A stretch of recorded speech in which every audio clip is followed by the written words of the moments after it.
السلام عليكم. خادم الحرمين الشريفين الملك سلمان بن عبد العزيز وفي مجلس الوزراء جاب اسمي، قال عبد المجيد سنيد والنعم فيه. لو حدث هذا فبلا شك سأكون إنسان رفيع الشان، عظيم الحظ، ذائع الصيت، مكرم، معزز، مقرب، محبوب.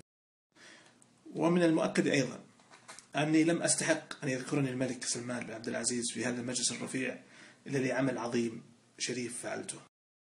هذا السيناريو ضرب من الخيال، لكن هناك سيناريو متاح هو أكرم وأعظم، حينما يذكرك من هو أعظم من سلمان بن عبد العزيز، حينما يذكرك الله تعالى عند ملائكته المقربين.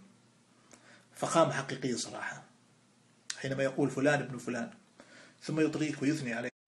والحصول على هذه الفضيلة ليس صعبا، مجرد ذكرك لله تعالى بين أصحابك وفي مجلسك وعند أهلك كفيل بأن تحصل عليها. يقول النبي صلى الله عليه وسلم في الحديث الصحيح الذي أخرجه البخاري ومسلم عن ربه: ومن ذكرني في ملأ ذكرته في ملأ خير منهم.